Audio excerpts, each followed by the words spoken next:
Welcome to Liminal Odyssey Kitchen Table Conversations, Alchemy where we live. And I'm so tickled to share this screen with you, Catherine Skaggs. Welcome. Oh, I'm so excited to be here. And I have to tell you, your intuition for putting that song in the promo, you have no idea. Speaking synchronistically, what that means to me at this time. Really? Oh, I got to tell everybody then, because I was just telling Catherine that I'm about to play a promo, just to kind of a little buffer, because getting on Facebook Live is always clunky. I decided that I'm going to use a different song for every guest, and I'm going to know what song resonates with me with that guest just listening to my body. And I went through my music, and that was it. I just said full body on this one. So I'm glad that worked out for you too. Yeah. So Catherine, I have to first tell you how humbled and grateful I am. You know, you're just such an amazing, dear friend, and someone I admire and have so much respect for. And your journey here is remarkable. You're the author, and my guest, Catherine's the author of Artist, Shaman Healer Sage. This is the most beautiful book on my bookshelf. And I have about 300 books. And one thing I don't like about it is I can't write and circle and highlight in it because the pages are just so beautiful. And the paper quality and just like the energy in this book and your art, everyone. Catherine is an amazing artist. Whose shaman paintings, whose, I beg your pardon, spirit paintings, whose tarot cards, whose her mythical goddess cards, I actually can't get enough of. It's so much that I carry the pocket ones with me in my purse, and I always seem to pull out the right ones. But I want to start by thanking Maureen Jones, who introduced us, and who first suggested that I reach out to you and look at your work. And I'm so glad I did, because it's been so insightful for me. And I was about halfway through writing my book, The Liminal Odyssey, when I started reading this and picked up your cards for really the first time. I think you had sent me these cards and I just picked them up, which basically created a whole new chapter. A whole chapter wrote itself because of something. We don't know what it is, the mythical, the magical, whatever spell you put on your readers, which is just remarkable. And then you created this gal. And thank you so much for letting me license her, Luna Solar Tara, for the cover of my book. And by the way, I do hope that people judge this book by its cover, because it certainly is stunning. So with that, I just want to thank you. And thank you for also coming to, because I want to have a conversation with you about synchronicities, cultivating synchronicities. Yes, please. Let's do it. Yeah. And one of the things that I learned from you as a shaman as well, I mean, your journey is so remarkable, from discovering, having this knowing when you were a little girl, right? That you were an intuitive, or there was something special. Different. I didn't know what it was at the time. I can look back, but I did not get it, understand it completely back then.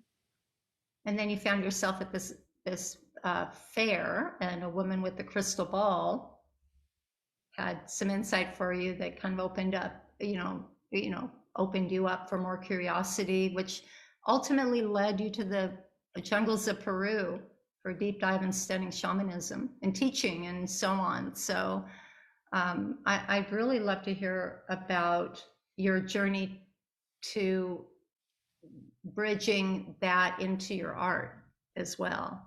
Oh, yeah. Where do you want me to start? You want me to just start? What was the first, you do these amazing paintings, these amazing spirit animals, and I would like to know, like, what was the first one that you painted? It's interesting. As an artist, I've been drawing since I was 3. I began painting when I was 14. But it was all very, I want to say, mundane, very photorealistic back then. I didn't really have the full guidance on where my spiritual path hit that. So that was my foundation. But if it's okay, I'll just take a minute or two and say how I got there is a series of events of kind of like struggling with my environment growing up, being an ultra sensitive kid. Nature was always my healing place. Animals were always my healing place. Humans were kind of challenging in my world. And through a series of events, I was looking beyond the religion I grew up because of the mess. It just didn't all sink in a really beautiful way. There was a lot of good stuff in it. There was a lot of challenges in it. And so, we'll cultivate this into what we're going to talk about, the shamanic journey too, Yeah. is that synchronicity, series of events, people, places, things would appear when I needed to change and grow. And I began to, through suffering, unfortunately, or fortunately, whatever, through my personal lessons of being in a body in this world. And part of the message I give in my book is that as a soul, we chose our parents, we chose the DNA, we chose the area, we chose the circumstance, whether we think it's wonderful or not wonderful. And so I can look back and see the blessings of what I've been cultivating and the series of events that ultimately got me to the artist and the spiritual gal coming together for a third thing to happen. Yeah. For the alchemy to begin to happen. And the alchemy was taking place because a part of me was curious and needed change to be happier, to be, to clean up whatever seemed to be difficult for me because I was a sensitive. But that just keeps revealing itself, let me tell you, because magic always is. So in my mid-20s, I'd actually gone to school. So many artists and writers and creative people often hear, "Oh, you're really good at what you do, but what are you going to do for a living when you grow up?" Right? You're creative, you're fabulous, but what are you really going to do?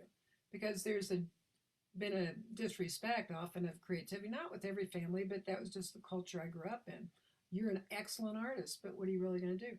So my first degree was in another area of health and wellness and all those things, but much more traditional back then in education. And it was in my mid-20s, I'd said to my boyfriend at the time, gosh, I always do my art. I said, I wonder what it'd be like just to go to art school for a year. And he posed a question that I weave into what I've learned about how life changes when we begin to be curious. Is I said, why not? And so my life went like this. And I had the courage to say, yeah, why not? And I went to Kansas City Art Institute and spent 3 years and got my painting degree and changed a lot. And at that time, it also opened up my spiritual path through metaphysics. I met somebody who did a video on channeling. I didn't know anything about it, very traditional background. So the synchronicity and the unfolding began as I was curious about what if, which was born from some part of my heart, my soul's desires to be more aligned with my own purpose in the world and to heal whatever kept me from that. And so, I got into this whole metaphysical thing, which led me back to Oklahoma City where I grew up.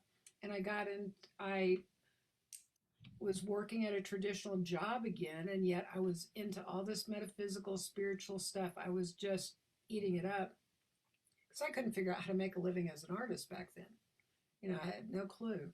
And so a friend of mine I was doing really well selling mutual funds, of all things, as a financial planner for a little while. And because all my friends are buying houses, I'm like, I'm kind of this poor student. I need to get a life. And a buddy of mine, without going too far in the story, he and I decided to go to a metaphysical fair. And I was hungover, thinking back of how I partied back then. And, we show up, and I'm thinking I'm going to stay 15 minutes. I'm very protective about, and I saw this gal doing a crystal ball reading, but I listened to all these talks, and at the end of the day, she nailed me. And she's like, you need to take classes. Not only did she nail me, it was more like I was curious again. How did you know that? how'd you know that about me? And she says, it's natural to all of us. I'm like, no, it's not. She says, yes, you can do this too. And I'm like, that was not my reality, even though I was very interested in all this. And she said, you just need to take classes and understand how to focus your mind, Mm. and et cetera, et cetera. So actually, I got into classes, and within weeks, the magic began to happen because I was a great student and I did all my meditations and all the things, and everything started to be synchronistic. That led me out of where I was to freelancing my artwork and getting paid for it. And then the spiritual started to come in, but not completely. I did some of my first spiritual kind of artwork of like, I've got to find this piece. I gave it away back then, but it's of a woman with her mind open at the top with all this cool stuff coming in. I've Ah. got a copy of it digitally somewhere on an old drive, but that was probably when it started to happen more consciously. But I left that place. I moved to Fort Collins in 1991 to run a school, a metaphysical school, and I left him after a mystical experience I had, and I started a metaphysical store of my own back in 91 or 2. And I remember selling books and calendars with spiritual art on it. So Alex Gray and Susan Seaton Boulay. And I would look at their work and I thought, I think I'm supposed to do something like that. Paying attention to the messages when I saw the external symbol. There's a gal in town who did aura portraits. And I'm like, I think I'm supposed to do something like that, but not quite that. Yeah. And so I began to pray and ask my guides, how does my spiritual path and my art come together? And in I didn't hear anything right away, which is kind of funny. But about a year later, I was working in my store, and I never put any of my artwork in it back then, which is kind of crazy. And I look back, it's kind of wild how I diminished those things in my process. But I ended up being in the store just working in it. I got a download, and it was like soul portraits.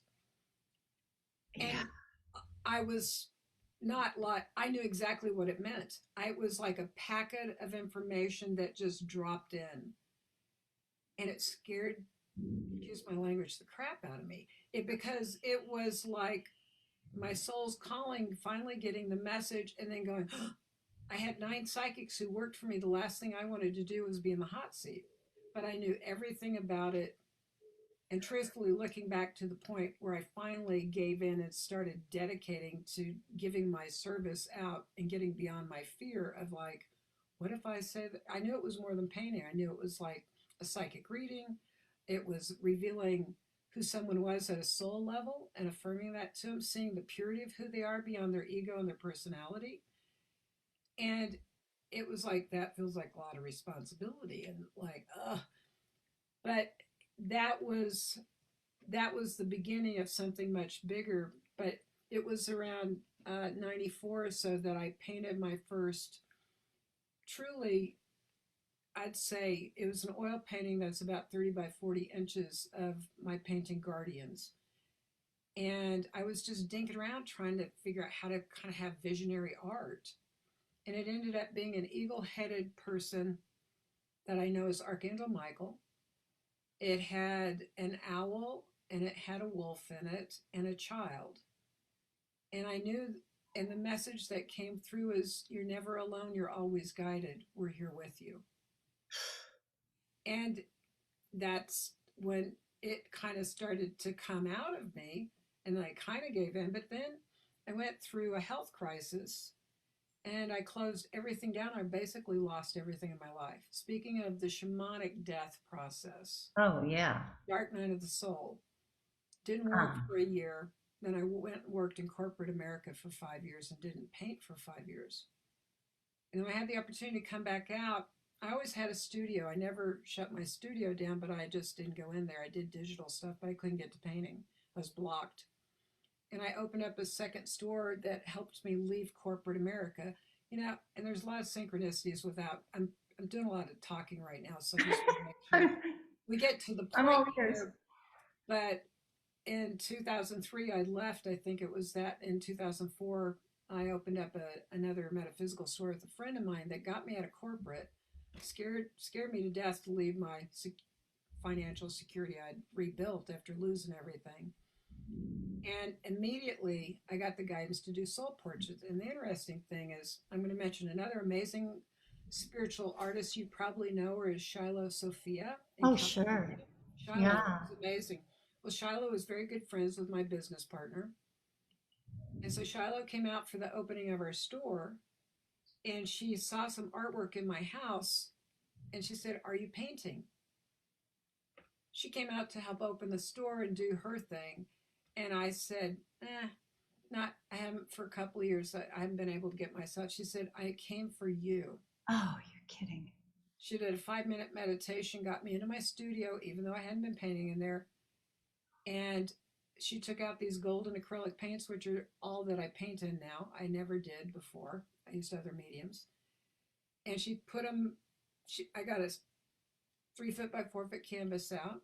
She put paint out. She put a brush into paint. She said, "Paint." And it started flooding out again. And she said, "Wow, you're really confident." I'm like, "I've been a painter my whole life. I just have been stuck." And then the goddess had started to pour out of me. Oh, And everything that it's like this I've painted thousands of soul portraits since then and hundreds of paintings that are channeled artwork basically. And it wasn't too long after I began painting again and working at the store that I began to get a vision of Mother Mary. And for 3 days in a row, I saw this painting basically, and I saw her standing there getting my attention like, "You need to come home and paint." And I would work all day and come home and I'd go to bed. Even during that 3 days, I had some guy come in off the street try to sell me photography of statues of divine statues like Mother Mary and Jesus and all these other angels. And I didn't buy his work, but I saw one almost exactly like what I was seeing Mary in my mind's eye. And so I went to bed the third night, fell asleep, and got woken up in the middle of the night. And Mother Mary's like, "Go in your studio." I'm like, okay. And she said, "Get the biggest canvas." Okay. So I got a 3 foot by 4 foot canvas. And she transmitted, is the best way to say, because it's not like out loud. It was like I heard her inside me. I felt her. I knew it. She wanted to guide me. And I painted a 3 foot by 4 foot canvas about 85 to 90% that night in the middle of the night. And she was transmitting guidance about the importance of sacred art, about it being a portal, that she was transmitting unconditional love. And I realized she's my main guide watching over my work as far as I'm concerned. And that I have a deep relationship with her and the divine mothers that's just unfolded. Yeah. And a lot of divine beings, I suppose, now has become clear. But she was transmitting unconditional love and the importance of sacred writing, sacred art, that when we get exposed to it, there's a frequency and an energy that's transmitting, and that the artist is the messenger if they will align with that higher message through their own personal work and their willingness to be a channel. And that's through, I became aware at that point that my artwork was a portal because I was aligning like that, just like our books and our messages are really important for humanity and for ourselves to heal and to come back to unity and to come back to peace.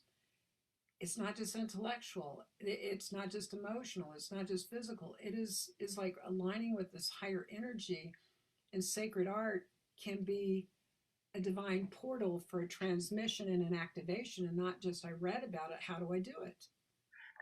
can I just have to, oh, Pat Hart? sorry, appropriate, my beloved would call right now.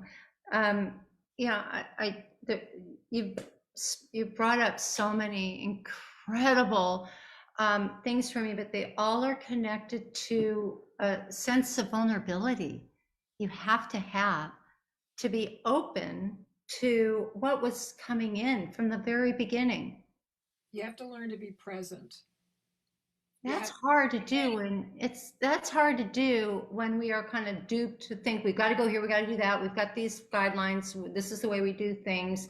I got to have a 9 to 5 job and bring in a mortgage and be able to pay a mortgage, and yeah. those sort of, yeah, We've been looped into the patriarchal, yeah, linear, mundane world, and developing spiritual connections and what I'm going to relate to the divine feminine. I know that I saw that one of the grandmothers talked about your book being the divine feminine, going into grandmother Flor de Mayo. Mm-hmm. going into these places in Right. between are where the magic is and where spirit is. I mean, spirit's all around us all the time, the divine, whatever your language is for it. But if we cannot take a breath and stop thinking and stop running, we're never going to notice. Right. That's why, And to have oh, I'm sorry. go ahead. This is what happens at my kitchen table. Everyone talks at once, and it's always so good. And to stop in that moment, not just to notice it, but to have reverence for it, to see that it is special. I love somewhere when you started talking about an experience you had as a mundane experience. And there aren't any mundane experiences, are they? They're all opportunities, invitations to go, okay, what's here? And when we're curious about the mystery, then it begins to appear. Right. And that's, I think I do talk about that in one of my chapters, and there's that quantum physicists are talking about that now, and metaphysicians and shamans and mystics have talked about it for eons, is that to cultivate the magic mystery, we've got things from how to manifest in our world now, that's become really popular, but it's like truly to understand that we're the creator of our reality, that we're the dreamer of our reality. This is a matrix, and we are the ones who program it through our fear or our love, through our focus. Whatever we focus on expands. If we could understand that and just stop and refocus, notice what our body feels, notice what our emotions feel, we can start unwinding the fears that bind us into a limited reality. But our curiosity, from way I understand a quantum physicist, well, I probably put it together with all my spiritual language, is that when we begin to wonder, what if I go back to art school? What if I hear my guides? What if I align with my soul's purpose? What if my life gets better and more beautiful? When we become that inquiry toward wholeness and what we truly desire from here, the universe must bring us the answers. That's when we start noticing the spirit animal that just walked in front of us go, well, I wonder what that means. Yep. Or an angel, a person in our life just shows up and they bless us, and then they're gone, and we go, what just happened? Or I'll tell you one really profound one that's been happening. I've been doing shamanic work, metaphysical work, spiritual work to heal, because I don't like to suffer, and I've had enough in this. I've had some apparently big nuggets in my world to fulfill whatever I'm here to do in this life, to help people, but I've had to go through the death and rebirth process more than a few times, which I can laugh at now. There's times I just wanted to cry, and that's kind of like humanity's going through that. Everybody, I mean, we've got a wild kind of storyline going on right now, but in the process, I began to ask, what is my ultimate healing? Because the last 3 years I've had a car accident and a concussion, then some abdominals. I've had 2 abdominal surgeries, just in chronic pain and PTSD. And I'm thinking, how could I be here at age 64 and like thinking I've healed myself and stuff before, and like, what is this about? And praying, who's going to help me? Give me a sign, show me someone, bring me. And through a series of events, I had someone who's a physical therapist but I got all these healers around me, and plus my own journey. thinking, I'm losing my mind. What the heck, that I'm in this situation now. Besides, I got all this good stuff going on. But if I can't be in my body well, this is really difficult. So I had this woman, her name came before me. She does somatic body therapies, which actually gets to releasing trauma from the nervous system. And I know mind, body, spirit. I got it. I've taught it for years. I've worked on it. I've done changes. I've gotten well. And then I go through this last 3 years thinking, I have no idea what this is all about. As much as I think, I try to stay awake. And I got this profound teaching that I've probably heard before about the process of PTSD and how it can, fear in shamanism and in metaphysics, fear is the culprit that creates illness. Mm-hmm. Stuck emotions creates illness. Mm-hmm. I get it. I've gone to a whole new level. And it's also ancestral. Mm-hmm. And it's also many of us light workers or beings who are, I don't even want to limit that. All of us who are here to wake up to help others often have initiations or experiences we go through to wake up, to become more aware. I feel like I've been waking up in the matrix in a whole other profound, like seeing the weavings of like storylines and experiences I thought I'd worked on and done, but like at a whole new, I don't even have words for it. I have no pain in my body. The triggers and the loops of the traumas are like collapsing. And I know I don't need to be sick in my body anymore. I've had the belief, I've gone through it. I have energy. I was completely fatigued, thinking, when is this going to pass? I had surgery in January, and I'm like, how am I going to get back to my life? Yeah. In 3 or 4 sessions, my nervous system unlocked. It was frozen, and that's why I had no life force. I've got lots of helpers, but there is something about this particular angel person in human form who showed up that gave me a whole nother perspective. And it's something I know that at some point, besides talking here today, I'll be able to reflect back and support others. It's already starting to come through in just some of the experiences. And then speaking of a synchronicity, if I can add one more nugget in here, I'd gotten home from my 4th or 5th session in, I don't know, 3 weeks or so. And I've been unwinding a lot of weird stuff, it seems like, besides my body health and emotional stuff that goes way back to childhood. And so, a little precursor before I tell you the synchronicity, my dad was a prisoner of war during World War II of the Japanese. He was 17. He went over as a Marine, as a boy. And he got captured at the very beginning of the war in 1941. And my parents had been married 10 days. And he didn't come back for 4.5 years.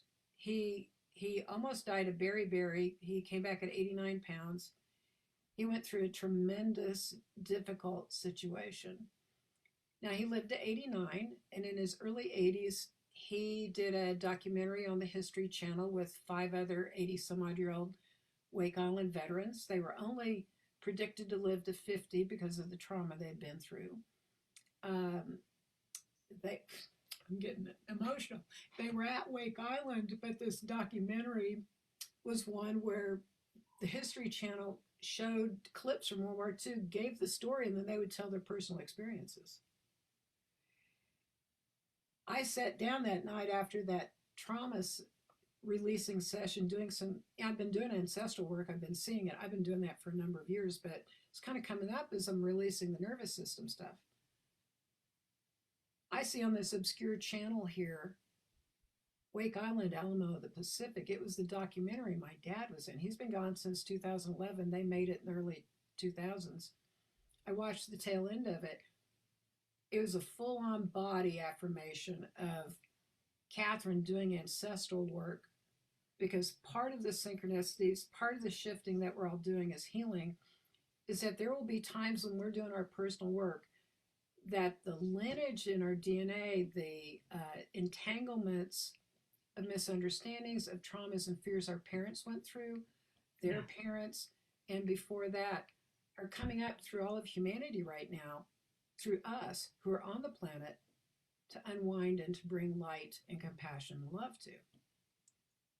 And so I have deep respect for anybody going through difficult times, because compassion and kindness is perhaps, in my world, the only way to get through toward self and toward other, so that someone is safe enough to let go of what has bound them and possibly their ancestors. So I don't know where that fits in today. Oh, it's everything. It's everything and everything at once. Catherine, you know, I write about the liminal odyssey, or this journey, with the end goal of cleansing all that does not serve us, recognizing our innate physiology and spiritual wisdom, as well as the sacred responsibility to nurture our divine assignment, the seed within all of us. And that requires everything that you have said. You're a model for liminal odyssey. And again, reading in your book just today, even in looking over just a couple of things I wanted to refresh on, it's a shamanic journey. And I just want to say real quick, another thing I love about your book, besides everything, besides every word, is that you give actual practical steps and recommendations, I should say, recommendations to follow, and things that, you know, that we get to glean from all the wisdom you have, you know, been soaked in your 64 years. You know, I feel very fortunate for the power of prayer and my guides and all the teachers who've appeared to me along the way. The lessons they've given me through what they've learned and their wisdom, but also the lessons of the human interactions, because sometimes those are just crazy, right? Oh, especially those are, that's where our reality manifests. Yeah. Right. You know, I had, it's like how I found the metaphysical school I got into in my my mid to late 20s. I can look back and go through all the mysticism and the synchronicities, and then the leaving there, and then the in between places of having my store, which was another journey. I've had all kinds of crazy stuff in this life. I mean, wonderful and wild in some people's eyes. You know, it's been a grand adventure for sure. But it's like in 2006, I'd gotten in a relationship, and then it collapsed seemingly suddenly. There's no mistake about it. But I was kind of brokenhearted and like, oh, here I think I have all these gifts and capacities to do things, and I needed help again. That seems to be like the journey of this right, learning how to write it and learning how to be present. So I began to pray at Thanksgiving in 2007, and is this right? No, yes. And I kind of threw down the gauntlet. I am a big believer in prayer, intention. Even if I can't see, sense, feel, my guide say, hey, I've been known to be a little irreverent at times, loud, you know, to get out of my whatever I needed to get out of. And I love it. Thank you. Yeah. And in this Thanksgiving, I had, you know, I'm wrong. This sent me on another adventure. After I broke up in 2006, it was at Christmas, and I began to ask for guidance. And Sandra Ingerman, who's a very well-known shamanic author, her name kept coming up, and I'd sold her book Soul Retrieval back in the 90s. So I knew who she was, and I'm like, my guidance was find her, go to some session with her, not a student of hers, but find her. Well, everything I could find was she's on sabbatical writing. I'm like, I just stayed diligent, you know, thank goodness for the internet, right? Google. And I ultimately ran across this class that was happening, I think, in April or May that year. And it was at Eagle Bear Ranch in New Mexico. I thought that sounded familiar. And it was with Jose and Lena Stevens of the Power Path, and Sandra was going to be there, and two shamans from the jungles of Peru. And I thought, it's like $400 for 4 days. I thought, on the land, I thought, that sounds cool. And it was just to go receive.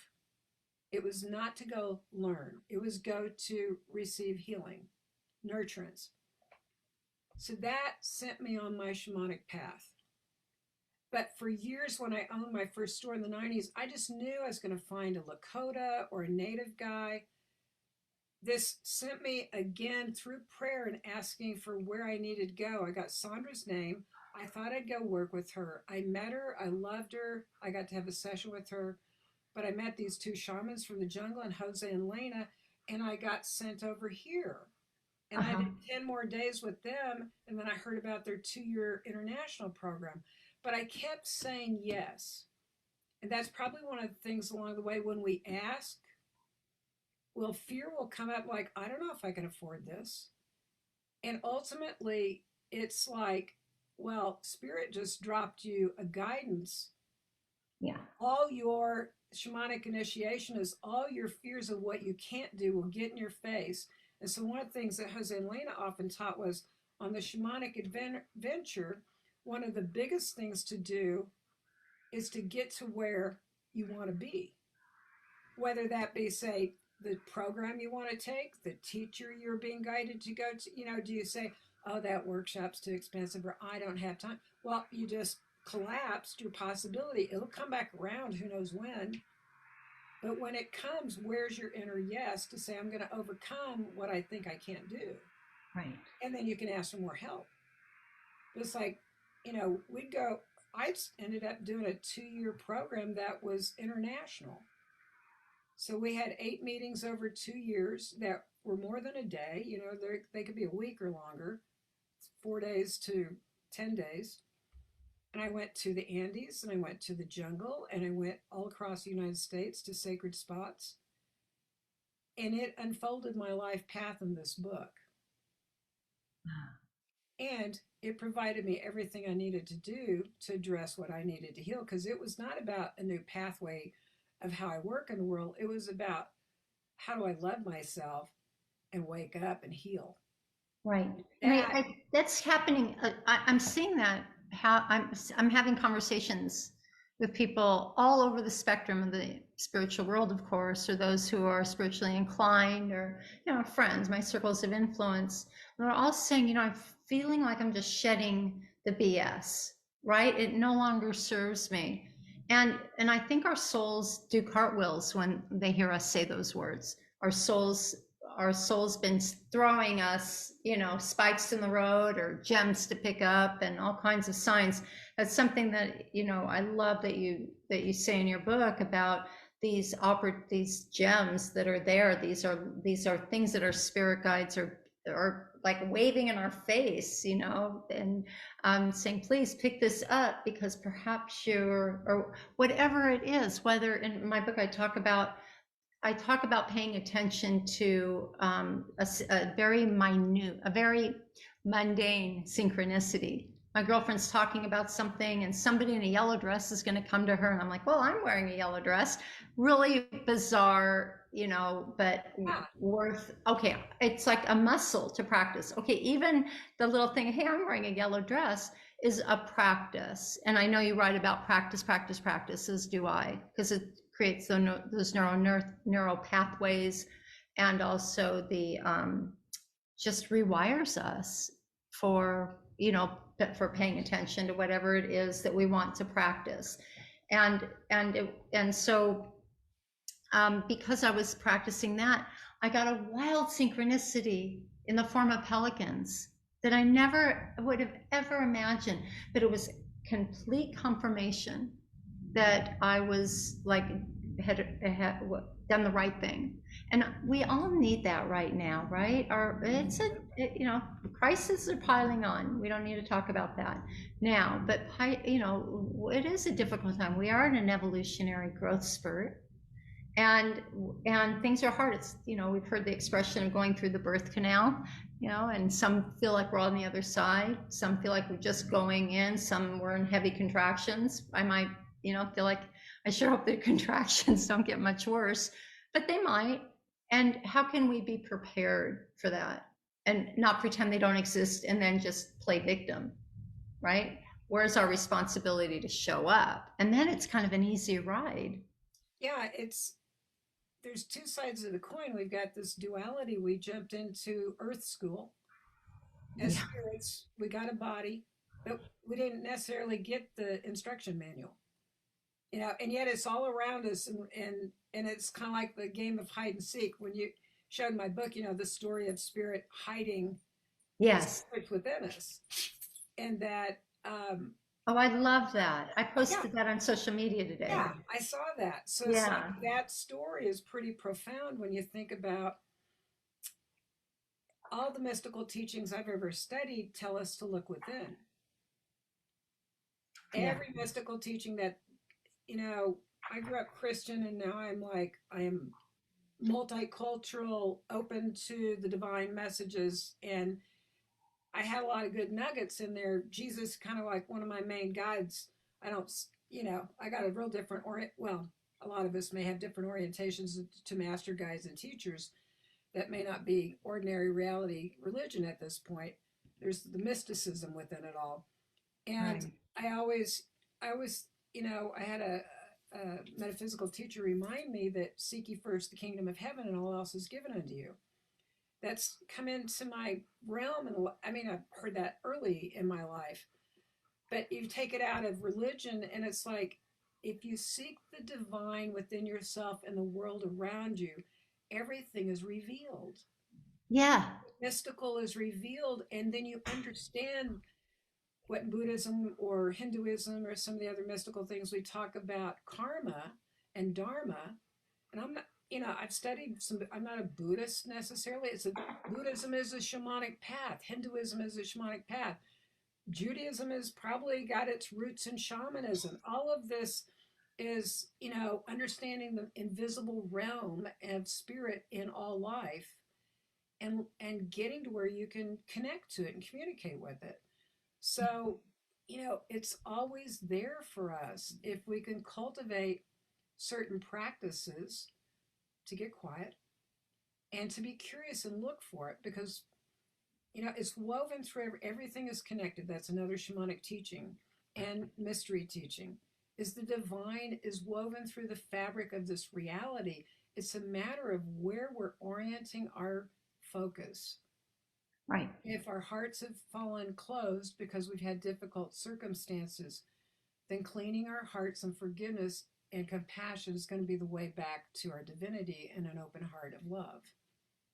Not simple, but it is the instruction.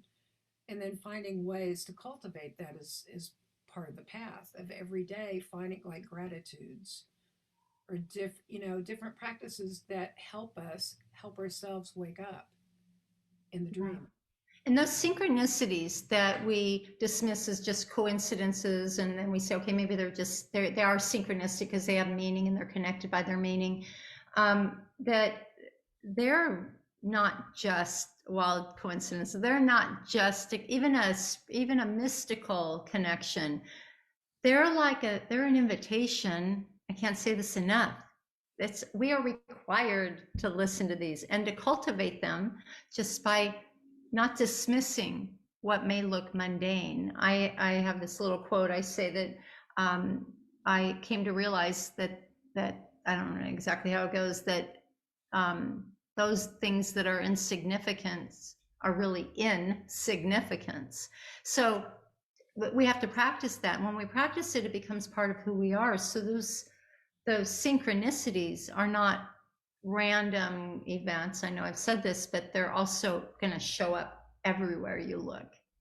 Well, with that curiosity and then the looking for it, like a child at Christmas can't wait for the curiosity. Yeah. It's like, where's it coming from? I wonder what's going to happen. That's really awesome.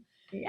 That's the glue or the magnetism to help bring it into our focus, to start seeing the magic around us. So another thing that we began in metaphysical school that I bring into shamanic practices is that sense of intention and curiosity, but get a journal. Oh, right. Or write a book. Write a book, or get in your notes on your device. Yeah. Whatever your practice is, get a place to reflect. For in the morning, in the morning is a great time whenever you begin your day, is like, I wonder what magic And if you've got something special, sitting on your heart that you really need, I want a new job, or how do I work this out in my relationship, or whatever it happens, how do I manage being in the world with what's going on? Write it down, and as it like, just to give acknowledge of it, or do a prayer out loud, or put it on your altar where you focus, and then you let it go in about your day, and know that part of that prayer is, I'm curious what's going to happen to give me the answers I need, to give me the synchronicity, the clarity. There's no way I can ignore this guidance. And then at the end of the day, sit down and review your day and write down, oh yeah, that girl in the yellow dress showed up, or or and get out of the way too when you're writing. And of course I learned this early on when I started journaling. Don't edit yourself. And Kaylin Dahl, who I mentioned in the book in chapter 1, who's the author of The Sacred Art of Listening, and she's been a mentor and a friend for 25 years maybe. And she's going to be a guest on the show later in the summer. She says, stop and ask the question, what was the last time you felt really listened to? And for me, that's when I'm journaling. And my husband, hey Pat, my husband he listens me into a condition of discovery and disclosure constantly for 36 years. But she adds this thing. She goes, when you're done, ask, is there anything else that wants to be said? Because there comes the curiosity again. And then you've got 4 or 5 pages written. It's so powerful. Can I tell a funny quick story about curiosity and asking? I remember a story that came, I think, from my friend Sage Holloway, who's the author of The Mythical Goddess Tarot. She's passed now, but the story comes to mind about asking questions. Really looking at how you ask a question is really important, right? Yeah, being very specific, right? Yeah. And what more do I need to know? So there's a story about a gal going to learning to talk to her guides, and she's dating this guy, and she asked her guide, should I marry him? And her guide said, sure. Because kind of like Spirit's like, sure, if you want to have some adventures. She didn't qualify. Will this be the best guy to marry to create the most fulfilling life? She's like, should I marry him? I'm like, sure. So after 3 years, she divorces him. It was just really difficult and just had a lot of challenges. So she apparently didn't talk to her guides during that whole time. So after the divorce, she's like, what the heck? Why did you tell me to marry him? And they were like, well, you didn't ask what was going to happen if you married. Or what lessons you had to learn. What lessons you had to learn. Yeah. In spirit world, there's really no good or bad. We just experience duality here. So it's like, learn to ask a good question. Is this going to be in my highest and best interest, that's fun and loving, and I can grow without a lot of suffering, that I can grow in love.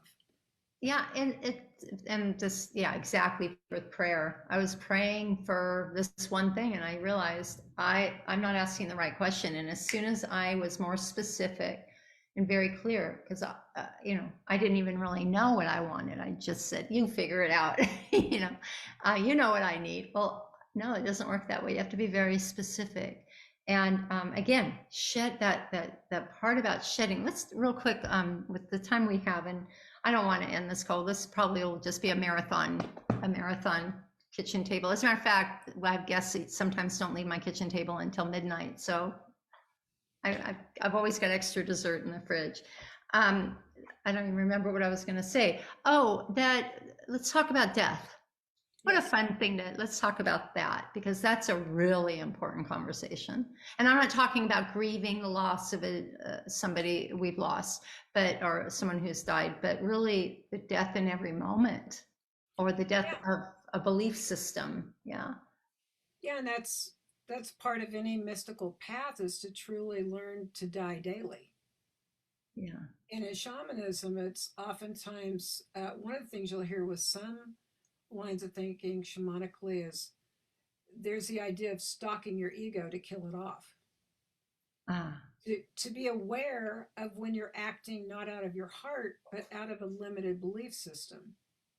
so that you can become aware and basically kill off falsehoods, kill off false belief systems that keep you separate from your divinity or the divinity in others, where you compost it. You know, one of the goddesses in the mythical goddess Tarot, and she's a great teacher about death. Both Kali is a great teacher about death of the ego, but also in our deck, we replaced the Tower card, which always used to kind of scare me because it's Tower of Babel and everything's crazy and falling apart, which that's the nature of physical reality. This is a limited physical reality that there's birth, there's growth, there's death, and then there's the in-between space. You go back into dream time before you dream anew. And so that's the medicine wheel, or that's the cycle of life in this world. And then there's eternal life. There's the soul. There's growth on a soul level, that even when you drop your body, you've gotten all these experiences to give you wisdom if you're paying any attention, because you're evolving, you're expanding, you're growing. So death gives life to birth. Right. Always the two are linked. I cannot untie them. The east is related to the west. The morning sun is related to the end of the day. The end of the day brings you back to the morning sun. It's all linked together. So death, on a spiritual death, is an initiation to leave behind your old identity that's limited, to die to limiting belief systems, to die to this thing that you're born, you grow, you die, you pay taxes, you whatever else you're going to do. It's like, no, there's this bigger picture that's eternal. Right. And so when someone begins to wake up and get on their path, all the fear, fright, and suffering that has unconsciously run their world, or old limited versions of themselves, are up for reconsideration when they begin to pay attention and ask for, how do I follow my soul path or my heart's desires? Everything that's limited from you that is going to come up for you to reconsider, so you can decide if you're going to compost. So I was going to go to Pele as one of the shamanic mother goddesses of Hawaii. She's the goddess of volcanoes and of lightning. She's one of my favorite images. And she's very, very important because in the traditions from Hawaii, you know, I don't know, some people have gone to Hawaii and without asking permission, they've picked up volcanic rocks and brought them back, and then all heck breaks loose, and then they mail like that Brady Bunch. Remember the Brady Bunch episode where this actually happened? That's where I learned this lesson. I didn't mean to dismiss it as a sitcom, but yeah, but there's truth in that she's this mother goddess of great power. And part of how we teach the story in the book, as I understand it, is that, and I have experienced it through working with her, is that whenever we disrespect Mother Earth, let's say humans have disrespected the land on the islands, Pele is going to purify the land with fire through volcanoes. She brings the lava up and the fire. It purifies, deathing all that was, composting it, but her lava brings new life. So a new island is created because of the lava flow. So death of that which is disrespect, that which is disconnected from sacredness of all life. On a human level, how many times have we been unconscious and disrespected ourselves or others? And so fire is alchemical. Fire is the element of purification. Water can be, all the elements have their own way of purifying, but fire is connected to the energy and essence of spirit. And it can be very purifying at all these levels where we're unconscious to clear us. Fire is a big thing in shamanism. All the elements are, to know how to clean ourselves of impurities of thought, of emotions, physical impurities, to return us back to our divinity. And so Pele is the perfect example of an ally when we've gotten off track, is to come back and do a fire ceremony or to call in that energy to ask for purification so we can come back to our, we are actually beyond our humanness. We're completely pure and divine beings. We forget in our human bodies. It's this grand adventure of hide and seek. And so, we talked briefly, and I want to make sure I hit the timeline great here, but shamanic death and dismemberment can appear like a dark night of the soul or a major initiation or challenge in one's life where it's like it seems unsurmountable. But there's this big opportunity that your soul path is calling upon to get past any way that you've been stuck in pain, suffering, separation, lack of awareness. Could be something you've never forgiven yourself or another. It could be a trauma you experienced and didn't know about, but it's unconsciously coming up. And so having practices, first of all, to be witnessed, having someone who possibly you might need to get witnessed and call in and ask for someone who can support you in that. But then having practices that purify you so you can put this in the fire and be different and have grace and have compassion and have growth out of, that's the phoenix rising, out of composting the ashes of old life. Humanity is going through that on a big level, and there's no mistake. You're here and I'm here, and whoever's listening to this and all of the people on the planet are here. There's no mistake that we chose to be here now. There's something so healing and comforting is the word, about that moment, that face down in the arena moment. Humiliation, shame, guilt, fear, just that horrible feeling that keeps you up at night, thinking, wait, this is a gold-plated gift. So when I talk about forgiveness in the Luminosity, I talk about alchemizing these things because they become a part of who you are, right? Because they don't forget what's happened to you, because it's part of who you are, and it makes you better, makes your heart is expanded, right? Because you need those, like the art form kintsugi, the fault lines or the crack lines are filled in, making the heart bigger. So, however you visualize it, and I'm a very visual writer, or think, how I articulate things. That I have had a Chief Phil Lane, hereditary Chief Phil Lane Jr., was with me when I was having a very difficult experience. And he goes, put it in the fire. And that really helps, because I know it doesn't take away the experience, it purifies it. So I can actually alchemize it.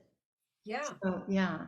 Yeah, and if you have the opportunity to do a physical fire to put it in, like to write it down, or one of the exercises that I've got in the book too, I believe, or I'll tell it here, is that you can take a piece of rope, in every situation that you think is hard, it's a person, it's an experience, tie a knot in it. So it's like the knots in our bodies, the knots in our thinking, the things that are difficult. But you just keep thinking of what you're letting go of and tie a knot in the rope until you've tied it all up and you feel done letting go. And then you put that in the fire. So you can write it out. You can write a letter and put in the fire about the old situation. There's many different practices about recapitulation, letting it go. But two, if you do a physical fire, you've got a fire pit, make sure you get close enough to the fire once you've done that ceremony, because the element of fire itself, if you get close enough and can feel the warmth, it begins to purify your energy bodies. So it's not just a mental idea of it. There's a physical, alchemical happening from being in the warmth and the heat, that the fire, as it burns away the dross of what we're letting go of, it releases energy. Wow. And that energy purifies our energy bodies. Anytime we collapse trauma and how we've held it in our body or mind and our emotions, there's a release. And all of a sudden we have more energy and we feel better and things have changed. Well, fire is the physical element that purifies our energy field, that supports all of our healing at the same time, besides a mental and emotional process, a spiritual process. It's literally the element that can fill us back up with life force, prana. And so it's important. That's shamanism is really good because it's not just a mental activity. It is it's an elemental to be in our bodies, sweat lodge, purification, fire ceremonies, other ceremonies. They're really important so that we can come into our bodies and be safe to be who we are. I love ritual. Ritual is very important to me.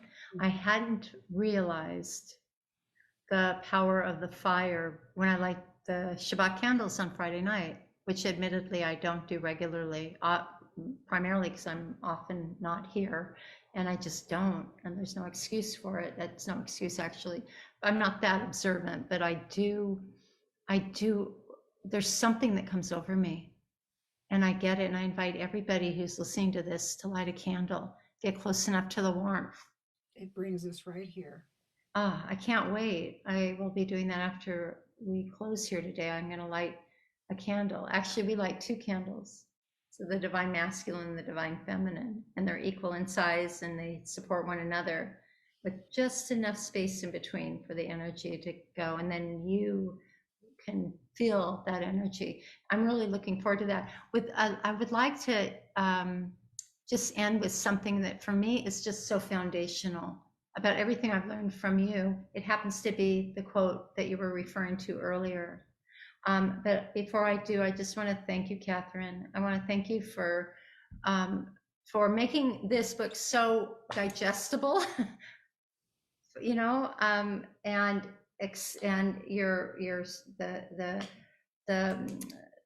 recommendations in it, step by step. Even you really make it just so easy, and it's not so much easy as it is graceful. And it really doesn't need to be. It's not rocket scientist, right? It is rocket science, is it? It's what's available to us and through just some simple practices. Practice though. So this I got from, this is on section 1 on the chapter of chapter 1. Here, I'm just going to show my screen. I might as well let everybody see it at once. And here we go. And share. So as a matter of fact, go get the book. It's on page 1, actually. Creator said, I want to hide something from the humans until they are ready for it. Wait a minute. I'm sorry. The shamanic path of transformation is your soul calling you now. Creator said, I want to hide something from the humans until they are ready for it. It is the realization that they create their own reality. The eagle said, give it to me. I'll take it to the moon. Creator said, no. One day they will go there and find it. The salmon said, I'll bury it at the bottom of the ocean. Creator said, no, they will go there too. The buffalo said, I'll bury it on the Great Plains. Creator said, they'll cut into the skin of the earth and find it even there. Grandmother, who lives in the breast of Mother Earth and has no physical eyes but sees with spiritual eyes, said, put it inside of them. And Creator said, it is done. And I just have full body. We all have this seed inside of us, and we have the responsibility to be the sacred gardener of it. And this is a really great guide, and as are you. And thank you. Thank you. And thank you once again. I'm eternally grateful for Luna Solar Tara. She's just perfect. And I'm so grateful for you. And I can't wait. You've got some new decks coming out. I'm going to put your a new deck, I should say, coming out. You've got some really big news coming up. You've got some really great stuff. So if you are not already on Katherine Skaggs' website, please go to katherineskaggs.com. Thank you. And it'll also be listed below here in the video. So thank you again. I hope you have a beautiful day. You made mine. It was great being here. Thank you. Goodbye. Thanks for being at my table. Bye, everyone.